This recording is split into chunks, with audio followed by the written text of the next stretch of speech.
Prof jumpa saya di Parlimen itu lagi, dah lama dah. Saya pun dah lupa dah. Saya tak ingat lah Prof. Kita dah tunda 2 kali. Banjir, lepas tu pada hari ini. Tapi dengan izin Allah SWT, Alhamdulillah, mungkin semangat dan spirit yang ada pada saya dan pada Datuk Tuan-Tuan sekalian adalah sama. Maka Tuhan izinkan saya bersama dengan Datuk Tuan-Tuan dan Puan pada pagi ini. Seterusnya saya nak ajak Datuk-Datuk, Tuan dan Puan sekalian, kita bersyukur kepada Allah SWT kerana Allah masih memberikan kita hidup, sihat, walaupun ada sebahagian kita yang tidak sihat. Saya kurang sihat juga sebenarnya Datuk. Semua ini nasib baik lah, ambil Panadol sikit, okey, Alhamdulillah. Tidak apa mungkin ganti Dr. Rashid tadi. Yang kedua, yang berikutnya kita berada di sebuah negara yang cukup aman makmur seperti Malaysia ini. Kalau kita buat perbandingan, sudah tentulah bukan sahaja kejayaan kita dalam bidang seni silat mempertahankan diri seperti mana yang disuarakan oleh Profesor Dr. Azlan tadi. Bahkan kita mempunyai banyak kelebihan sebagai sebuah negara yang berbagai kaum, tetapi semangat perpaduannya masih utuh. Dan inilah yang membawakan negara kita aman, makmur, sejahtera. Tambahan pula jasa pengorbanan yang diberikan oleh pemimpin-pemimpin kita dahulu, pasukan-pasukan keselamatan, pejuang-pejuang negara, guru-guru kita dahulu, termasuklah ahli-ahli seni mempertahankan diri. Sehingga hari ini kita masih boleh mempertahankan keamanan dan kemakmuran sejahtera negara kita. Jadi inilah kelebihan yang ada di negara kita ini. Dan satu lagi, kita bertuah, kita bersyukur kerana kita dipilih oleh Allah, oleh Tuhan, untuk menceburkan diri dalam bidang-bidang yang berfaedah, bukan sahaja kepada diri kita, pada keluarga, pada masyarakat, bahkan pada bangsa, agama dan negara. Kerana di luar sana tidak kurang mereka yang menceburkan diri dalam bidang-bidang yang bukan sahaja bertentangan dengan undang-undang, bahkan agama, bahkan kerja-kerja yang boleh merosakkan orang lain. Penyamun, pelompak, peragut, ini adalah juga bekerja, tetapi kerja-kerja yang bertentangan dengan undang-undang, dengan agama, dan membawa musibah kepada manusia yang lain.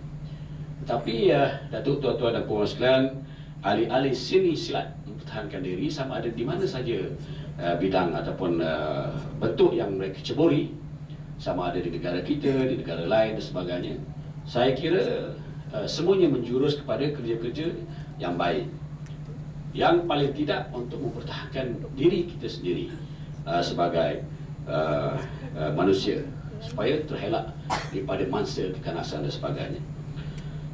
Datuk, Tuan-Tuan dan Puan sekalian, seni mempertahankan diri ini bukanlah suatu semata-mata art ataupun seni, tetapi faedah daripadanya cukup banyak seperti mana yang saya sebutkan tadi. Yang pertama sudah tentulah untuk kita mempertahankan diri kita daripada andai kata ada cubaan untuk mengganggu kita. Jadi amat barang kalau ada orang yang pandai seni mempertahankan diri, dia gunakan seni ini untuk menyusahkan orang lain. Ini memang tidak ada baiknya. Biarlah kita tak belajar. Tetapi Alhamdulillah, saya yakin sama ada yang dibawa oleh orang kita dalam bentuk silat gayung, silat cekak, silat berbagai-bagai lagi. Begitu juga dari segi kungfu ke, dari segi apa lagi, doktor? Banyak lagi lah. Apa ni? Taekwondo dan lain-lain. Saya rasa tidak ada seni-seni silat ini suruh membawa ahli dia, lepas ni kamu pandai, kamu kerja ke lah siapa ada di luar sana. Tidak ada. Semua suruh membuat yang baik. Kalau ada jiran kita yang tidak terdedah kepada ancaman, kita yang pandai, mungkin kita akan protect dia.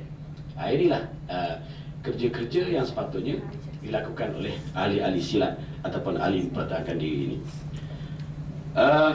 Yang kedua sudah tentulah saya lihat dari segi penyatuan masyarakat. Dalam dewan ini seperti mana disebutkan oleh Prof tadi, ada daripada Malaysia, daripada Arab Saudi, ada daripada negara Arab, ada daripada Portugal, ada daripada daripada China, daripada Korea dan lain-lain. Ini satu pendekatan yang boleh kita ambil dalam kita wujudkan perpaduan ataupun silaturahim antara kita. Dan kalau kita lihat tuan-tuan sekalian atau tuan-tuan sekalian, seni mempertahankan diri ini adalah seni yang cukup ada tata susilanya. Saya rasa tidak ada seni mempertahankan diri seperti mana saya sebutkan tadi. Semuanya boleh membina disiplin dan pribadi pengamalnya.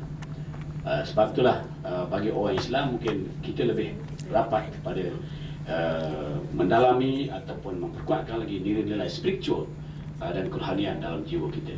Kerana kita tidak diminta untuk melakukan perkara yang bertentangan dengan agama dan juga bertentangan dengan undang-undang negara dan sebagainya.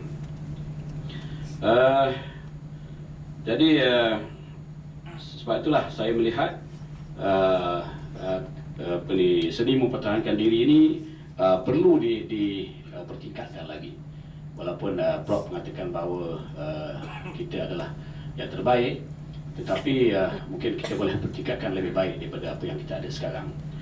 Saya nak melihat kepada, sebab itulah saya nak ambil kesempatan mengucapkan syabas dan tahniah kepada Persatuan Guru-Guru Seni Bela Diri Malaysia, MAI ini, kerana dapat mengadakan MOU Memorandum Persefahaman antara Jabatan Pembangunan Kemahiran untuk dijadikan seni mempertahankan diri ini sebagai satu kemahiran yang ada di negara kita ini. Datuk, tuan-tuan dan puan sekalian, saya sebagai pengurusi Majlis Kemahiran Negara, awal saya masuk Kementerian Semua Manusia, kita pergi ke Leipzig, Jerman, dalam pertandingan World Skill Competition di peringkat antarabangsa. Kita dapat hanya menghantar 14 orang wakil dalam 14 bidang lebih kurang sebenarnya. Sedangkan di dunia kita mempunyai lebih daripada 54 bidang yang belum kita ceburi. Seperti mana yang Prof sebutkan tadi, apa kurangnya orang Malaysia?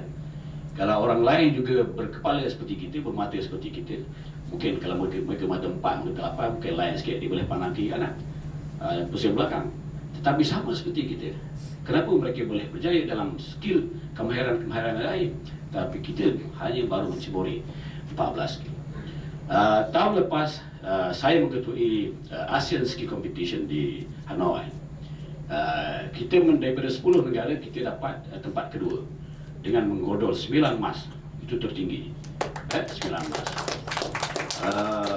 Dan pertama ialah Vietnam sendiri. Daripada 10 negara kita yang kedua.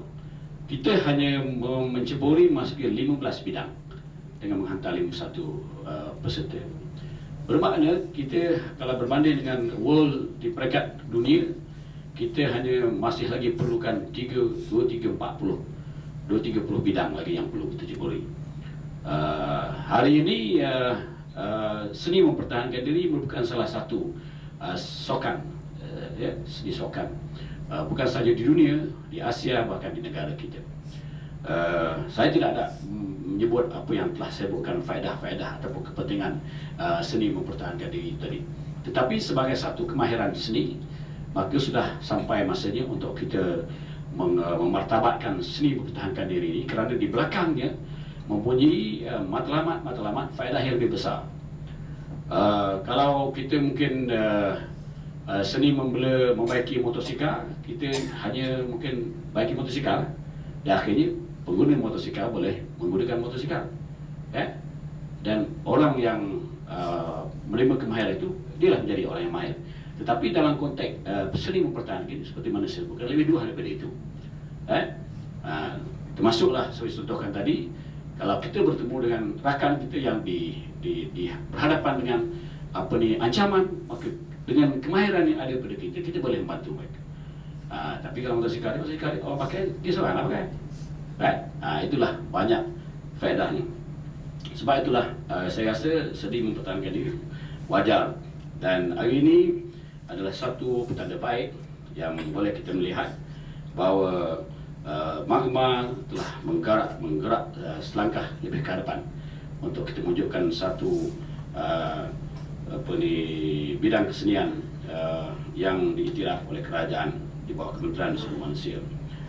Datuk, tuan-tuan dan puan sekalian, dalam rancangan Malaysia ke-10 tenaga kerja berpengetahuan dan kemahiran tinggi, berinovasi serta kreatif adalah amat penting dan bagi meningkatkan produktif dan kadar upah serta menyumbang kepada nilai ditambah dan tinggi dalam sektor utama negara. Sekarang kita masuk ke rancangan Malaysia ke-11 dan sudah tentulah keperluan ini semakin bertambah dan kemahiran ini tidak terhad kepada kemahiran yang saya sebutkan dari segi teknologi, vocational sahaja, tetapi kemahiran-kemahiran yang seperti ini, iaitu kemahiran mempertahankan diri adalah suatu kemahiran yang boleh kita ketengahkan. Jabatan Pembangunan Kemahiran di bawah Kementerian Sumber Manusia telah dilantik sebagai agensi pelaksana dalam mengendalikan dasar latihan kemahiran di Malaysia. Skim Malaysia, kita berusaha untuk menguruskan latihan kemahiran mempunyai pengertian yang cukup besar pada masa depan negara. Kita perlukan 50% tenaga mahir pada tahun 2020. Hari ini kita hanya mempunyai lebih kurang 28 ataupun lebih sikit. Target kita 2015 ialah 33%. Dalam konteks ini, kita tak menyebut tenaga mahir dalam bidang mana. Saya kira seni mempertahankan diri wajar kita ketengahkan supaya pada masa depan kemahiran yang ada kepada anak-anak muda kita tidak terhad kemahiran di segi teknikal dan vocational sahaja, bahkan dari kemahiran-kemahiran yang lain. Yang penting pada kita bagaimana anak muda ini atau anak-anak kita ini boleh pastikan supaya mereka menjadi modal insan yang berfaedah, yang berguna, yang membawa nilai-nilai positif kepada diri mereka, kepada keluarga, bangsa, agama dan juga tanah air, dan bahkan kepada dunia keseluruhannya. Jadi saya ucapkan syabas dan tahniah. Untuk itulah maka JPK dan Magma diharap dapat sama-sama menggabungkan tenaga dalam melahirkan tenaga mahir berkemahiran